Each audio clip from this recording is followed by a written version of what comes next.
मैहर में राष्ट्रीय प्रवक्ता जैसे प्रतिष्ठित दायित्व पर मनोनीत होने के उपलक्ष्य में पंकज मिश्रा का उनके गृहग्राम हिनौता कला में ऐतिहासिक भव्य एवं भावनात्मक स्वागत किया गया।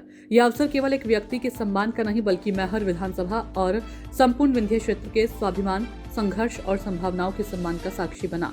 इस गरिमामय अवसर पर कांग्रेस के वरिष्ठ नेता प्रभात द्विवेदी विशेष रूप से हिनौता कला पहुंचे और मिश्रा का अभिनंदन करते हुए उन्हें उज्जवल, निर्भीक और जनहितकारी कार्यकाल की हार्दिक शुभकामनाएं दी। अपने विस्तृत वक्तव्य में प्रभात द्विवेदी ने ये कहा कि यह उपलब्धि किसी एक व्यक्ति की नहीं बल्कि मैहर विधानसभा के जन जन की उपलब्धि है। आज इतिहास बन रहा है। मैहर से पहली बार कोई जन नेता राष्ट्रीय स्तर की जिम्मेदारी तक पहुंचा है। ये सिद्ध करता है कि साधारण गांवों से भी असाधारण नेतृत्व निकल सकता है।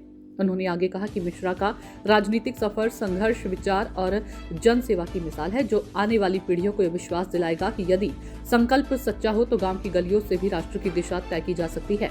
कार्यक्रम को संबोधित करते हुए यूथ कांग्रेस मैहर के विधानसभा सचिव विश्व मोहन बड़गैया ने कहा कि मिश्रा की उपलब्धि प्रदेश के युवाओं के लिए प्रेरणा स्तंभ बनेगी और युवाओं को लोकतांत्रिक मूल्यों के साथ आगे बढ़ने की ऊर्जा देगी। वहीं मैहर आईटी सेल जिलाध्यक्ष मोनू लोधी ने इसे विंध्य क्षेत्र के राजनीतिक इतिहास की एक बड़ी छलांग बताया। इस अवसर पर सुनील कोल, संस्कार दहायत इंद्रपाल मिश्रा, अच्छेलाल पटेल, कंछेदी केवट, रमजान बख्श, सुंदरलाल पटेल, राजमणि पटेल, जोगी, दिलीप आदि ग्रामीणजन उपस्थित रहे। हर चेहरे पर गर्व था, हर आंख में चमक, मानो पूरा गांव ये महसूस कर रहा हो कि आज उसका नाम राष्ट्र की राजनीति के पन्नों में दर्ज हो गया हो। यह आयोजन स्वागत भर नहीं था बल्कि हिनौता कला की आत्मा, मैहर की अस्मिता और विंध्या की आवाज को राष्ट्रीय मंच तक पहुंचाने का ऐतिहासिक क्षण था। मैहर से गगन पांडे की रिपोर्ट। हमारे प्रिय साथी आदरणीय पंकज मिश्रा जी को राष्ट्रीय युवक कांग्रेस का प्रवक्ता घोषित किया गया है। हम मैहर की धरती से शीर्ष नेतृत्व का आभार ज्ञापित करते हैं और मिश्रा जी को शुभकामनाएं प्रेषित करते हैं। मेरी जानकारी के अनुसार मिश्रा जी मैहर के पहले वो युवा हैं जिनको युवक कांग्रेस की राष्ट्रीय कमेटी में प्रवक्ता बनने का अवसर मिला है और आपका जो संघर्ष रहा है वो सदैव यादगार संघर्ष रहा है।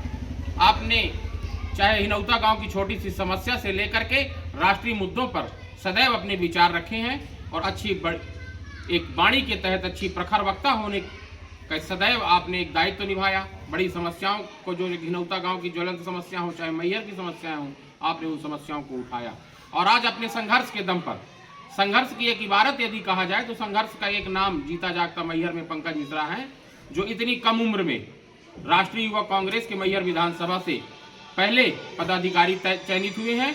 इनको हम मैहर विधानसभा की पूरी कांग्रेस की तरफ से शुभकामनाएं देते हैं, उज्जवल भविष्य की कामना करते हैं और उम्मीद करते हैं कि आदरणीय मिश्रा जी राष्ट्रीय प्रवक्ता के साथ साथ जब भी बड़े मंच की फोरम की बात होगी तो निश्चित तौर पर मैहर के विषय को, हिनौता गांव के विषय को और हम सब के विषय को उठाने का राष्ट्रीय मंच में भी प्रयास करेंगे, जिससे हमारे मैहर का नाम राष्ट्रीय मंच तक पहुंचे। और आदरणीय राहुल गांधी जी की उस सोच को हम धन्यवाद ज्ञापित करेंगे जिसमें युवाओं को बढ़ाने का एक संकल्प है, युवाओं को एक नई दिशा देने का संकल्प है। निश्चित तौर पर उसी संकल्प आदरणीय खड़गे जी को धन्यवाद ज्ञापित करेंगे, आदरणीय जीतू पटवारी जी को धन्यवाद ज्ञापित करेंगे, जिन्होंने हमारे मैहर के एक नौजवान युवा साथी को राष्ट्रीय युवक कांग्रेस में पदाधिकारी बनाया और हम सबको गौरवान्वित किया। एक बार जोरदार सब लोग नारा लगाइए, आदरणीय राहुल गांधी जिंदाबाद, राहुल गांधी जिंदाबाद, मल्लिकार्जुन खड़गे जिंदाबाद, मल्लिकार्जुन खड़गे जिंदाबाद, कांग्रेस पार्टी जिंदाबाद, कांग्रेस पार्टी जिंदाबाद, युवा कांग्रेस जिंदाबाद, जीतू पटवारी।